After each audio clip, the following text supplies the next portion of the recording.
Hello student. देखो बेटा, पिछले वीडियो में मैंने आपको ब्लड ग्रुप इनहेरिटेंस के बारे में पढ़ाया था कि अगर पेरेंट्स का ब्लड ग्रुप दिया हो तो बच्चों का ब्लड ग्रुप कैसे पता करेंगे, या बच्चों का दिया हो तो पेरेंट्स का ब्लड ग्रुप क्या हो सकता है। कुछ मैंने 2-4 क्वेश्चन भी आपको कराए थे। आज की वीडियो में अपन लोग पढ़ेंगे RH फैक्टर, क्योंकि ब्लड ग्रुप इनहेरिटेंस में 2 टाइप के ब्लड ग्रुप अपन को पढ़ने थे। एक था ABO सिस्टम और नेक्स्ट आज पढ़ेंगे अपन लोग RH system. RH system, RH system या इसी को RH फैक्टर भी कहा जाता है। अब देखो, जो अपन ने पीछे 4 टाइप के ब्लड ग्रुप पढ़े थे, A, B, AB और O। ये 4 टाइप के ब्लड ग्रुप केवल 2 एंटीजन के आधार पर थे, एंटीजन A और एंटीजन B। जिस व्यक्ति की RBC में A एंटीजन मौजूद था उसका नाम मैंने दिया था A ब्लड ग्रुप, जिसमें B था उसका नाम था B, जिसमें दोनों थे वो AB ब्लड ग्रुप, और जिसमें एक भी एंटीजन नहीं था उसका नाम था O ब्लड ग्रुप। अब देखना, उसके बाद RH फैक्टर आया, RH सिस्टम आया। अब RH फैक्टर क्या है? देखो बेटा, RBC है, ये है RBC, this is the surface of RBC। तो लैंड स्टीनर ने क्या देखा था पहले कि RBC के सरफेस पर 2 एंटीजन होते हैं, एंटीजन A और एंटीजन B। उसके आधार पे 4 टाइप के ब्लड ग्रुप बताए गए।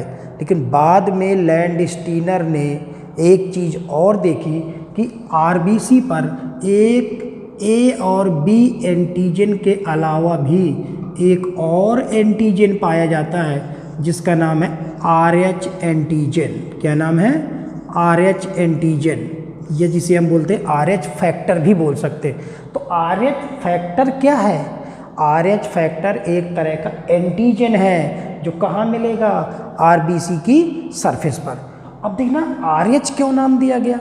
RH factor is antigen first time discovered by land Steiner. इसकी भी डिस्कवरी किसने की थी? Land Steiner and winner, 2 scientist थे जिन्होंने RH फैक्टर की डिस्कवरी की।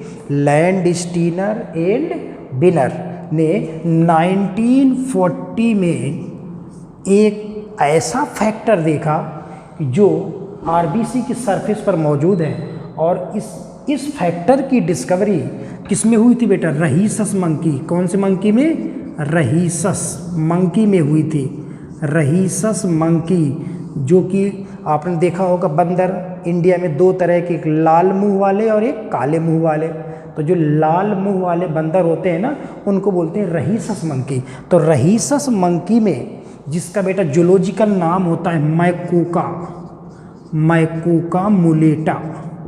मैकोका मुलेटा किसका जूलॉजिकल नाम है? रहीसस मंकी का। तो रहीसस मंकी कह लो, या मैकोका मुलेटा मंकी में RH फैक्टर की सबसे पहले डिस्कवरी हुई थी। तो बताओ, रहीसस में 2 लीटर क्या आते हैं? RH। इसलिए RH फैक्टर की डिस्कवरी सबसे पहले रहीसस मंकी में हुई, इसलिए इस फैक्टर का नाम क्या दे दिया गया है बेटा? RH factor. तो RH फैक्टर है क्या? RH फैक्टर एक तरह का एंटीजन है, एक तरह का कोई ना कोई एक प्रोटीन है जो RBC की सरफेस पे पाई जाती है। अब देखना, मैंने बताया कि RBC की सरफेस पर RH फैक्टर होता है। अब देखो, जरूरी नहीं है कि सभी व्यक्ति की RBC पर हो। जिस व्यक्ति की RBC की सरफेस पर RH एंटीजन मौजूद होगा उसे हम बोलते हैं RH पॉजिटिव। क्या बोलते हैं? RH positive. और वो कौन से ब्लड ग्रुप को रिप्रेजेंट करता है बेटा? Positive blood group. अगर मैंने कहा मेरा ब्लड ग्रुप पॉजिटिव है, इसका मतलब आपके दिमाग में आना चाहिए कि सर आपकी RBC की सरफेस पर कौन सा एंटीजन है? RH। तो RH फैक्टर अगर है तो उसे हम बोलते हैं RH पॉजिटिव। अगर नहीं है जिस व्यक्ति में, उसे बोलते हैं RH नेगेटिव। तो देखो, पॉजिटिव ब्लड ग्रुप और नेगेटिव ब्लड ग्रुप, ये 2 टाइप के जो ब्लड ग्रुप आए वो किसके आधार पर आए? RH एंटीजन के कारण। अगर आपकी आरबीसी में RH एंटीजन मौजूद है तो हम आपको बोलेंगे पॉजिटिव ब्लड ग्रुप है, नहीं है तो बोलेंगे हम नेगेटिव ब्लड ग्रुप है। अब देखो बेटा, 4 तरह के अपन ने ब्लड ग्रुप पढ़े थे, ए बी और ओ, ये पढ़े थे। अच्छा, ये 4 टाइप के जो ब्लड ग्रुप मैंने पढ़ाए थे वो किसके आधार पर थे? 2 एंटीजन के आधार पर थे, एंटीजन ए और एंटीजन बी। लेकिन बाद में एक एंटीजन की डिस्कवरी और होती है जिसे बोलते हैं RH एंटीजन, उसके आधार पर इसको क्या कह दिया गया? पॉजिटिव और नेगेटिव। तो बताओ, ये 4 तरह के जो ब्लड ग्रुप थे उसमें अब ये 8 टाइप के हो जाएंगे। ए बी ओ, हो सकता है ए पॉजिटिव हो या नेगेटिव हो, बी पॉजिटिव हो या negative, A B positive, A B negative, O positive और ओ नेगेटिव। देखो, तो जो हमें इतना पता, अगर आप पॉजिटिव बोल रहे हो इसका मतलब RH एंटीजन मौजूद है, अगर आप नेगेटिव बोल रहे हो तो RH एंटीजन नहीं है। तो इस तरह से जो 4 ब्लड ग्रुप अपन ने पढ़े थे, 4 को मैंने कितने में डिवाइड कर दिया? 8 ब्लड ग्रुप में कर दिया। अब देखना आपसे कैसे क्वेश्चन पूछेगा। क्वेश्चन आए, एक व्यक्ति है जिसकी RBC पर, एक व्यक्ति जिसकी RBC पर ए बी दोनों एंटीजन मौजूद हैं, ए एंटीजन है, बी एंटीजन है। अब हमें पता है कि ए और बी अगर एंटीजन है तो ब्लड ग्रुप क्या हो गया? ए बी, ठीक। और उसने कहा ए एंटीजन है, बी एंटीजन है और RH एंटीजन भी मौजूद है, तो उस व्यक्ति का ब्लड ग्रुप क्या होगा? तो ए और बी से हो गया ए बी, RH है तो ए बी पॉजिटिव। अगर ये कह दे कि ए और बी दोनों एंटीजन हैं लेकिन RH एंटीजन नहीं है तो क्या हो जाएगा? A B negative. तो कितने भी आप क्वेश्चन बना सकते हो। या मान लो ऐसे क्वेश्चन है, एक व्यक्ति है जिसकी RBC पर ना तो ए एंटीजन है, ना बी एंटीजन है, ना ही RH है, तो ए बी दोनों नहीं है ना, तो दोनों नहीं है तो क्या हो जाएगा? O। और RH भी नहीं है तो क्या हो जाएगा? नेगेटिव। तो इस तरह से अपन कितने सारे क्वेश्चन कर सकते हैं, ठीक ना। तो ये जो अपन ने देखा कि पॉजिटिव और नेगेटिव का बेटा मतलब क्या है? अगर RH एंटीजन RBC पर है तो हम बोलेंगे पॉजिटिव, अगर नहीं है तो क्या बोलेंगे? हम नेगेटिव। फिर लैंडस्टीनर ने पूरे वर्ल्ड पॉपुलेशन में एक सर्वे किया और उन्होंने देखा, according to Landsteiner, in all over the world 85% person क्या होते हैं बेटा? RH positive.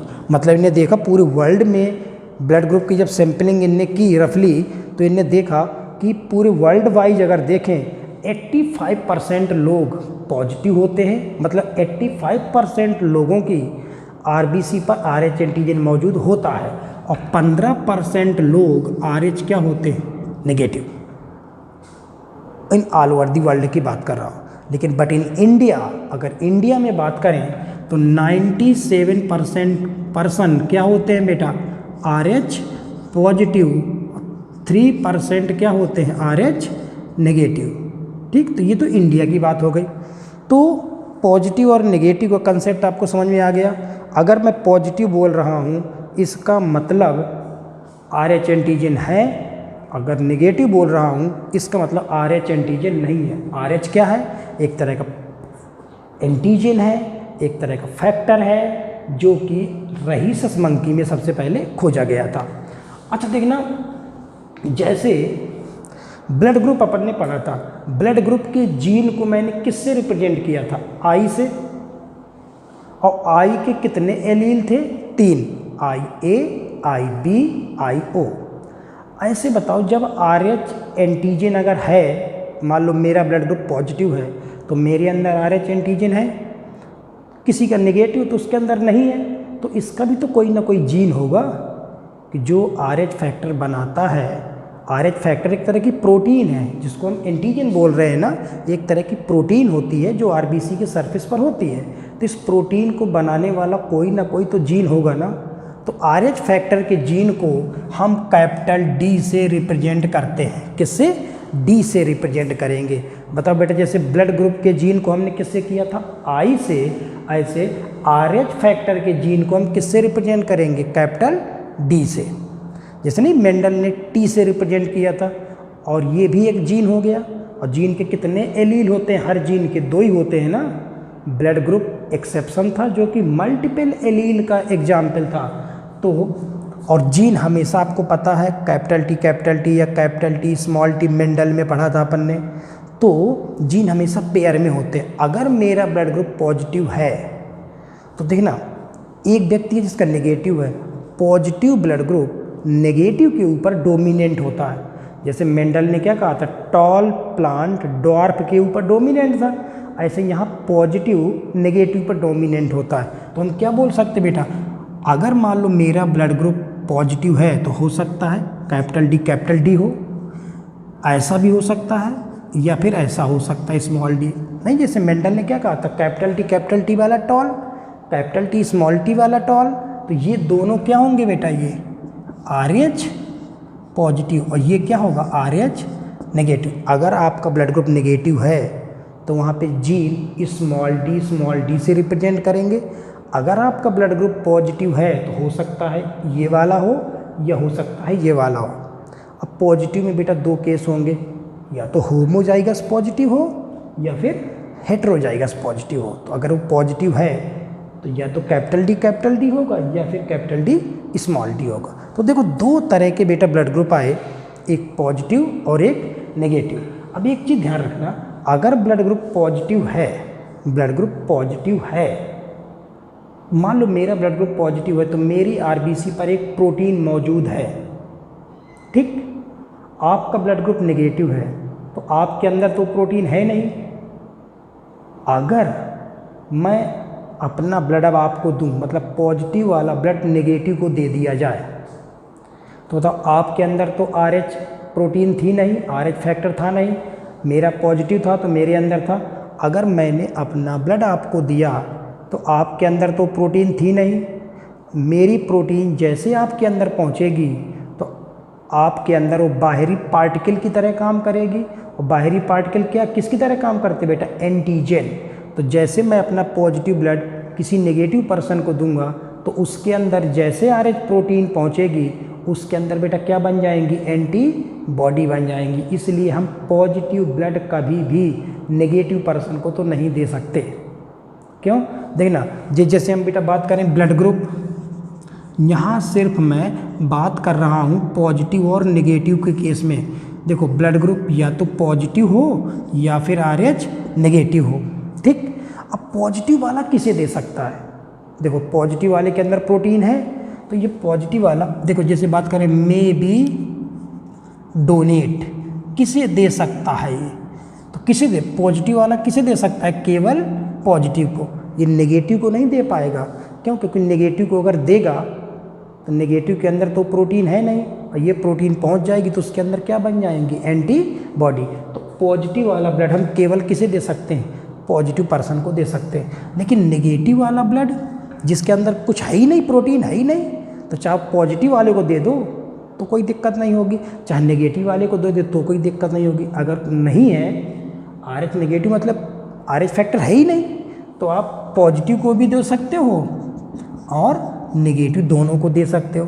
अब ब्लड ग्रुप में बात करें मे बी रिसीव्ड कि पॉजिटिव वाला व्यक्ति ब्लड किससे ले सकता है। मेरा ब्लड ग्रुप पॉजिटिव है तो मेरे अंदर चाहे पॉजिटिव आ जाए चाहे नेगेटिव आ जाए कोई दिक्कत नहीं है। क्यों, क्योंकि मेरे अंदर तो प्रोटीन है ही है ना ऑलरेडी। तो ये किससे ले सकता है, पॉजिटिव से ले सकता है या फिर नेगेटिव से ले सकता है। लेकिन RH नेगेटिव किससे लेगा। अब आपका, मैंने क्या कहा था, आपका ब्लड ग्रुप नेगेटिव है तो आप नेगेटिव है तो नेगेटिव से तो ले सकते हो, लेकिन पॉजिटिव से तो नहीं ले सकते ना, क्योंकि आप पॉजिटिव से लोगे तो आपके अंदर क्या पहुंच जाएगा, एंटीजन पहुंच जाएगा जो कि एंटीबॉडी बना देगा। तो RH नेगेटिव जो है RH नेगेटिव से ही ले सकता है। तो कुल मिला के हमें एक बात समझ में आई, पॉजिटिव ब्लड हम केवल पॉजिटिव को ही दे सकते हैं, नेगेटिव वाला ब्लड हम किसी को भी दे सकते हैं, या तो पॉजिटिव को दो या नेगेटिव को दो। यहाँ तक समझ गए। अब देखो, अब बेटा ब्लड ट्रांसफ्यूजन कैसे होगा, वो तो मैंने आपको जब ABO सिस्टम पढ़ा रहा था तब मैंने बताया था कि 4 तरह के ब्लड ग्रुप थे, AB ABO, कौन किसे देता था कौन किससे लेता था। लेकिन अब यहाँ पर RH फैक्टर आ गया तो यहाँ 4 ब्लड ग्रुप नहीं हो गए, अब कितने हो गए बेटा? 8 हो गए। अब 8 में देखते हैं कि ब्लड ट्रांसफ्यूजन कैसे होगा। देखो जैसे A positive A negative, B positive B negative, AB positive AB negative, O positive O negative, ये एक हो गया। और इस तरफ भी A positive A negative, B positive B negative, AB positive AB negative, O positive और O नेगेटिव। ये रिसीव करने वाला है, ये डोनेट करने वाला है। अब अगर हम देखें कि कौन किससे ब्लड ले सकता है, कौन किसको दे सकता है, देखना आप, बड़ा आसान है, ये याद नहीं करना है आपको। ये जो मैंने पीछे पढ़ाया था ना, उससे आपको समझ में आना चाहिए। देखना, अगर हम इस सेंस में बात करें तो जब तक बेटा RH फैक्टर मैंने नहीं पढ़ाया था इसके पहले, तो जो अपन ने क्या पढ़ा था, A किसको दे सकता था? पहले हमें पता ही नहीं था कि पॉजिटिव नेगेटिव भी होता है। तो पहले तो हमें यही पता था कि 4 है, A B और O। तो A वाला मैंने पीछे बताया था ना, A वाला किसे दे सकता था? A को दे सकता है और AB को दे सकता है। A वाला किसे दे सकता है? A को दे सकता है, और देखो A वाला A को दे सकता है और AB को दे सकता है। किसे नहीं देता था? B को तो दे ही नहीं सकता ना, O को दे सकता। अब लेकिन बेटा क्या आ गया? पॉजिटिव और नेगेटिव आ गया। और मैंने अभी क्या बताया आपको, पॉजिटिव वाला केवल पॉजिटिव को दे पाएगा, नेगेटिव वाला दोनों को दे देगा। लेकिन यहाँ पर आपको दोनों चीज़ें याद रखनी है। A वाला A ब्लड ग्रुप आप A पॉजिटिव आप लिए हो, सपोज करो A पॉजिटिव लिए हो, तो A को तो देगा, AB को देगा, B और O को तो दे ही नहीं सकता ना, क्योंकि पिछले केस में अपन ने पढ़ा था। तो A पॉजिटिव है तो पॉजिटिव वाला केवल पॉजिटिव को देगा, तो A पॉजिटिव को तो दे देगा, लेकिन A पॉजिटिव किसे नहीं दे सकता? A नेगेटिव को तो दे ही नहीं सकता ना। मैंने क्या बताया, पॉजिटिव वाला ब्लड आप नेगेटिव को दे ही नहीं सकते। हाँ, AB को तो वैसे भी नहीं देता, हाँ, लेकिन B को वैसे भी नहीं देता, लेकिन A किसको दे सकता है बेटा? AB को दे सकता है ना। A पॉजिटिव हो तो किसे देगा? केवल AB पॉजिटिव को देगा, AB नेगेटिव को नहीं दे सकता और O को तो दे ही नहीं सकता। और फिर ऐसे अपन ने पढ़ा कि अगर A नेगेटिव है, नेगेटिव का मतलब पॉजिटिव और नेगेटिव दोनों को दे सकता है ना, लेकिन इसको दे देगा। B को तो दे ही नहीं सकता ना, वो B को नहीं दे पाएगा, लेकिन AB को देता था तो AB पॉजिटिव को भी देगा और AB नेगेटिव को भी देगा, O को दे ही नहीं सकता। ठीक, तो इस तरह से अपन लोग इसको भर सकते हैं। जैसे देखना, लेकिन आपको पिछला वाला पता होना चाहिए। जैसे B है, B ब्लड ग्रुप किसे दे सकते थे? हम B को दे सकते थे और AB को दे सकते थे। B को दे सकते हैं और AB को दे सकते हैं। A को नहीं दे सकते ना O को दे सकते। तो बताओ B पॉजिटिव किसे दे सकता है? A को तो दे ही नहीं सकता ना। B को दे सकता है, लेकिन B पॉजिटिव केवल B को देगा, B नेगेटिव को नहीं दे पाएगा। AB पॉजिटिव को देगा, इन्हें नहीं दे पाएगा। लेकिन अगर B नेगेटिव की बात करो तो B नेगेटिव तो दोनों को दे देगा ना, पॉजिटिव नेगेटिव इनको दे ही नहीं पाएगा। तो इस तरह से हम सारी चीज़ों को फिल कर सकते हैं कि आप बस याद नहीं करना है किस तरह से क्या होगा वो सारी चीज़ें। अब जैसे बेटा अपन ने बात की थी कि AB किसे दे सकता है? AB तो केवल AB को दे पाता था ना, केवल AB को दे पाएगा, लेकिन पॉजिटिव है तो केवल पॉजिटिव को देगा, किसी को दे ही नहीं पाएगा, सब ऐसे कर देंगे। हाँ, लेकिन AB नेगेटिव किसे दे पाएगा? AB पॉजिटिव नेगेटिव दोनों को दे देगा। ठीक, O किसे देता था बेटा? सबको देता था। और सबको अगर देता था तो पॉजिटिव वाला केवल पॉजिटिव को दे पाएगा ना, पॉजिटिव को दे देगा, नेगेटिव को नहीं देगा, इसको देगा, इसको देगा। ये देखो, सब पॉजिटिव क्वेश्चन दे दिया। O किसे देगा? सबको दे सकता है, लेकिन नेगेटिव है तो सबको दे देगा, सबको। देखो, ये देखो, तो बताओ यूनिवर्सल, अपन ने पिछली बार पढ़ा था O होता है universal donor, O universal donor. लेकिन अब आज पॉजिटिव नेगेटिव पता चल गया, तो कौन है यूनिवर्सल डोनर? वो तो है, लेकिन वो में पॉजिटिव है कि नेगेटिव? देखो, नेगेटिव सबको दे रहा है, तो O नेगेटिव क्या होगा? Universal donor. और ले कौन रहा है सबसे, देख रहे हो आप लाइन से सबसे कौन ले रहा है, ए बी पॉजिटिव, क्या है यूनिवर्सल रिसीवर। तो देखो पहले तो अपन ने जनरली बात की थी ओ सबसे ले सकता है, सॉरी ओ सबको दे सकता है, ए बी सबसे ले सकता है, लेकिन अब पॉजिटिव नेगेटिव आने के बाद ए बी पॉजिटिव सबसे ले सकता है, ओ नेगेटिव सबको दे सकता है। तो देखो बेटा यहाँ पर अपन ने पढ़ा पॉजिटिव और नेगेटिव, कौन किसे ब्लड देगा, कौन किससे ब्लड लेगा।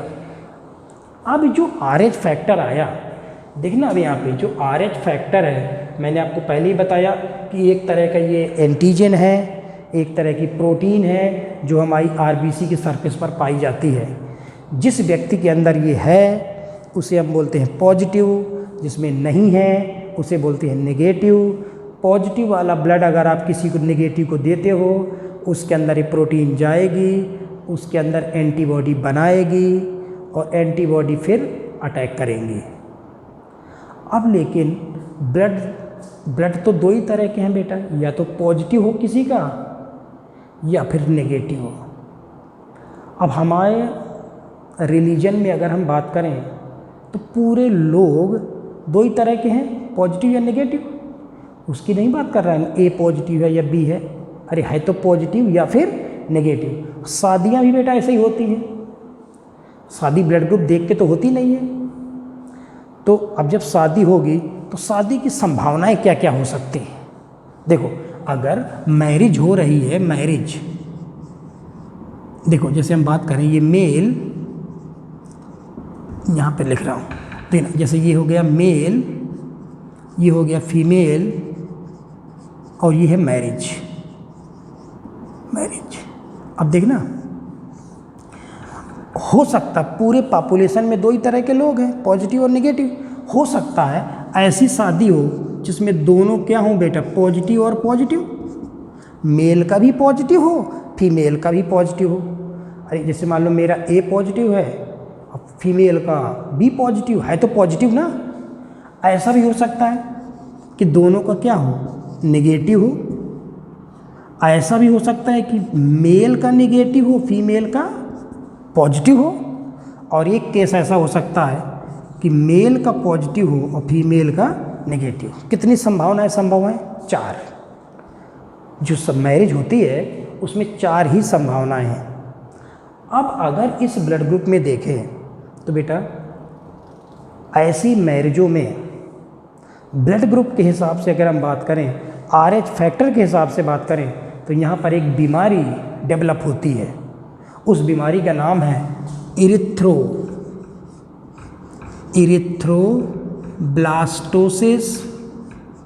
ब्लास्टोसिस फिटालिस, इरिथ्रोब्लास्टोसिस फिटालिस, या इसी का नाम है हीमोलाइटिक डिसीज ऑफ न्यूबॉर्न, जिसे हम HDN कहा जाता है। ये एक बीमारी है, ये एक डिसीज है जो RH फैक्टर के कारण डेवलप होती है।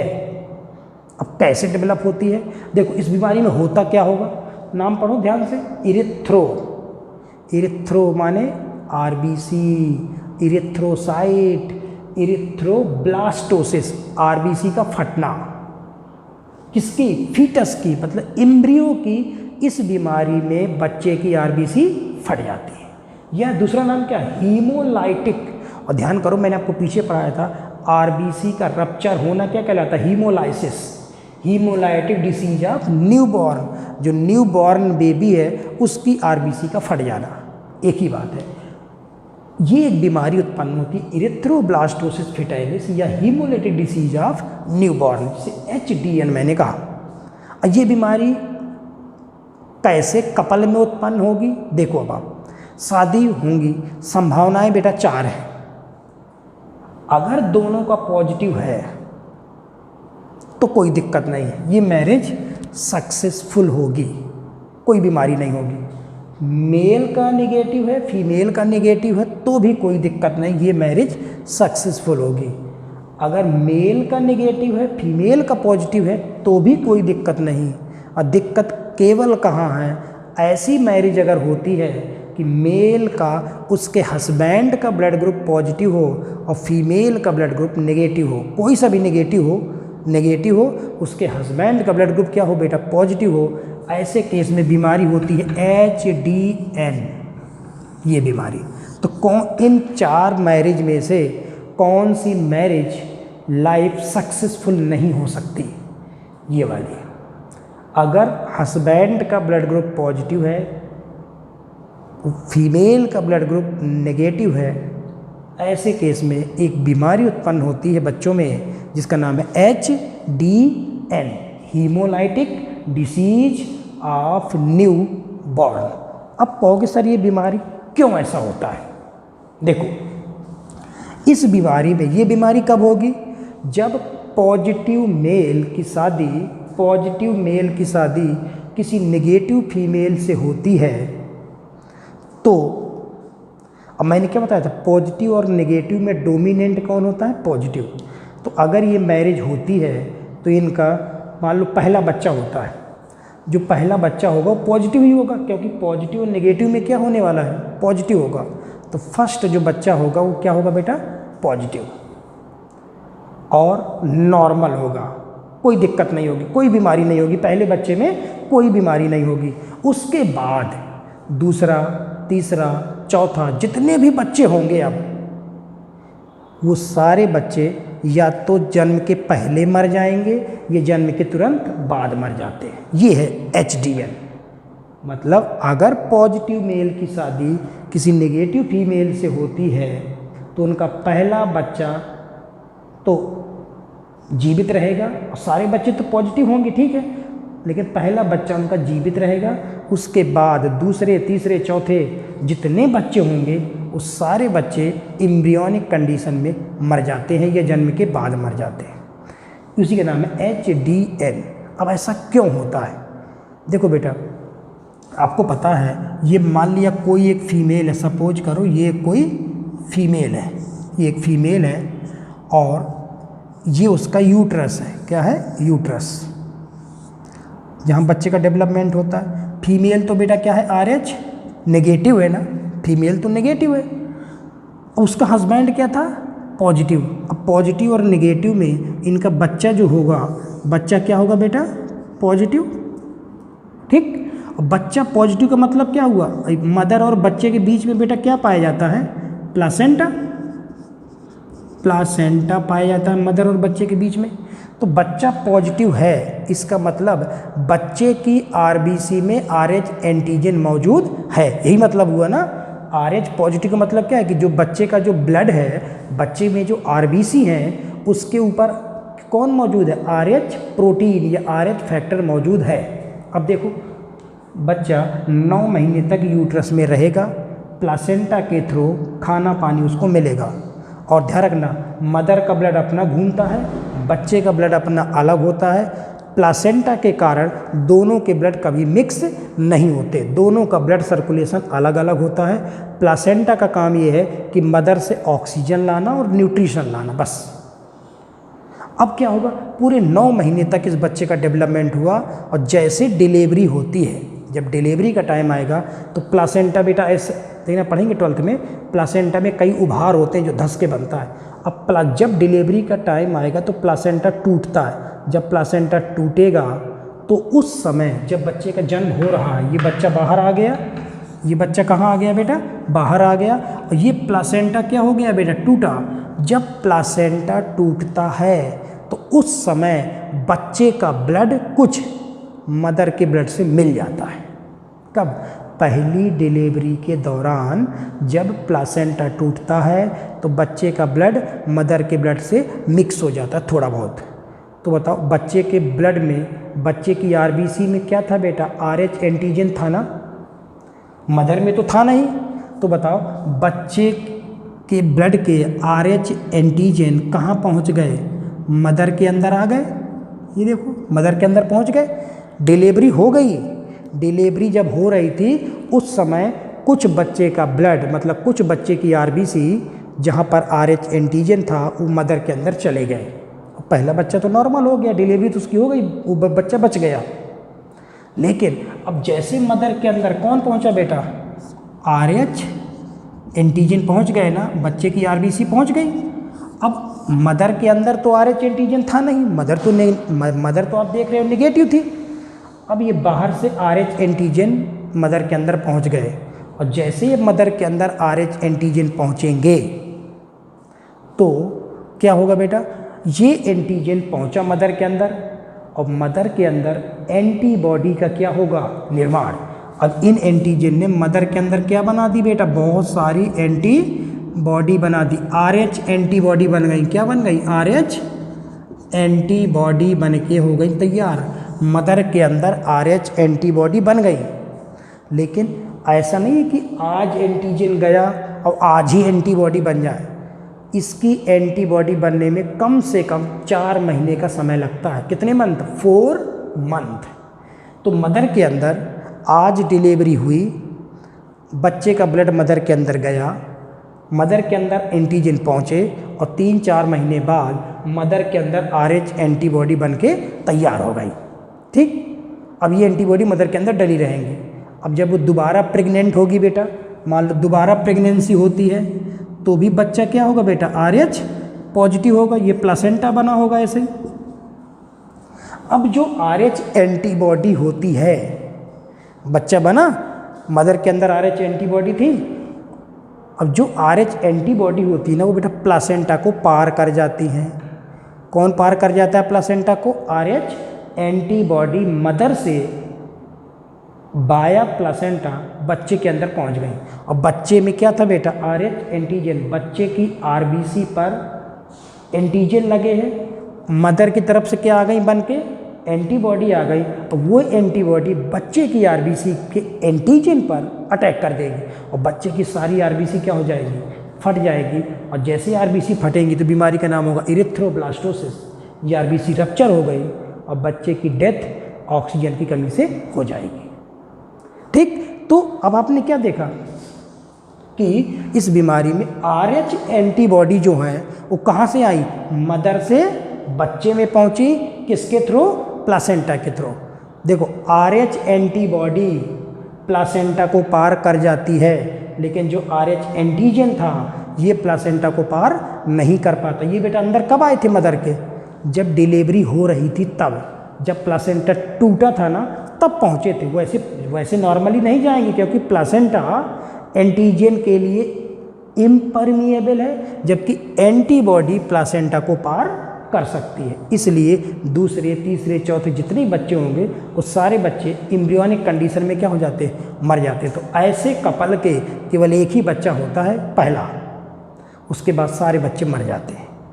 अब इसका ट्रीटमेंट क्या है, अब इसका तभी देखा होगा जब हम कोई लेडी प्रेग्नेंट होती है तो हम डॉक्टर के पास जाते हैं, डॉक्टर ब्लड की जांचें कराता है। अगर कोई ऐसा केस है तो डॉक्टर को पता है कि ये सब आगे होगा, तो उस दौरान जैसे पहली बार डिलीवरी हुई, जब फर्स्ट इसके ट्रीटमेंट के लिए क्या करते हैं, जब पहली बार डिलीवरी होती है तो डॉक्टर को पता है कि ये एंटीजन मदर के अंदर आए होंगे, तो डिलीवरी के तुरंत बाद ये जो एंटीजन पहुँचे हैं मदर के अंदर, ये एंटीबॉडी में कन्वर्ट ना हो पाए, उसको पहले ही मार, ऐसी दवाइयाँ होती हैं कई कि हम तुरंत बाहर से RH एंटीबॉडी का इंजेक्शन ही लगा दें मदर के अंदर।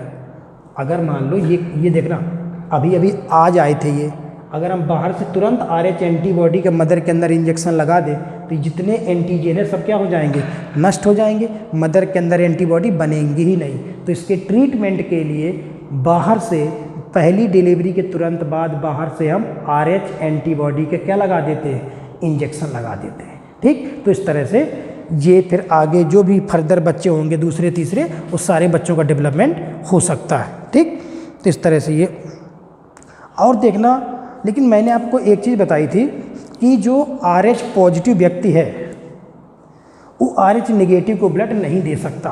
RH पॉजिटिव RH नेगेटिव को ब्लड नहीं दे सकता।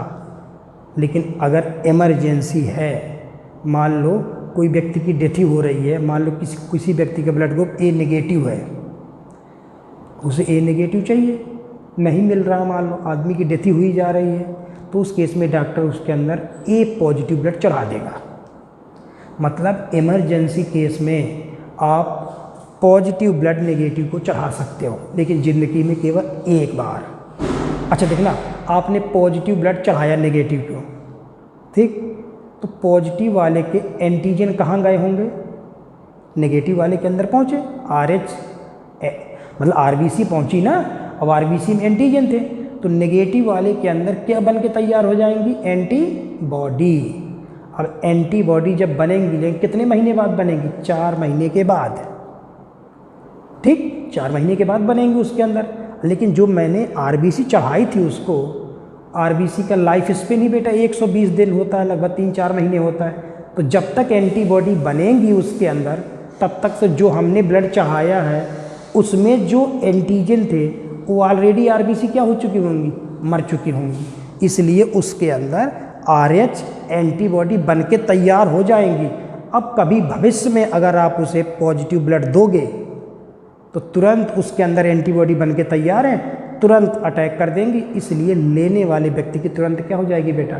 डेथ हो जाएगी। ठीक, तो इस तरह से ये अपन ने आरएच फैक्टर और ये सारी। तो बेटा देखना, ब्लड ग्रुप जो पढ़ा रहा था, ब्लड ग्रुप में 2 तरह के ब्लड ग्रुप पढ़ाए मैंने, एक एबीओ सिस्टम पढ़ाया, एक आपको आरएच फैक्टर। तो इस तरह से 4 ब्लड ग्रुप वहाँ आए और पॉजिटिव नेगेटिव यहाँ हो गए, तो 8 ब्लड ग्रुप हो गए।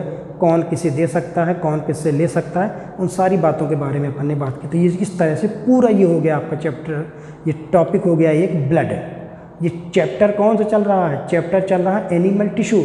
एनिमल टिश्यू में मैंने आपको पहले क्या पढ़ा दिया? ब्लड। ब्लड किसके अंतर्गत आता है बेटा? Connective tissue. लेकिन इस चैप्टर में हमें कौन कौन टिश्यू पढ़ने हैं? इपिथीलियम पढ़ना है, कनेक्टिव, मस्कुलर, नर्वस, ठीक, तो सारे टिश्यू पढ़ेंगे। तो ये मैंने ब्लड थोड़ा अलग से पढ़ा दिया। अब मैं आपको पहला टिश्यू पढ़ाऊंगा बॉडी का, कौन सा? इपिथीलियम टिश्यू, ठीक, जो कि नेक्स्ट लेक्चर में अपन लोग इपिथीलियम टिश्यू से स्टार्ट करेंगे। ठीक, थैंक यू।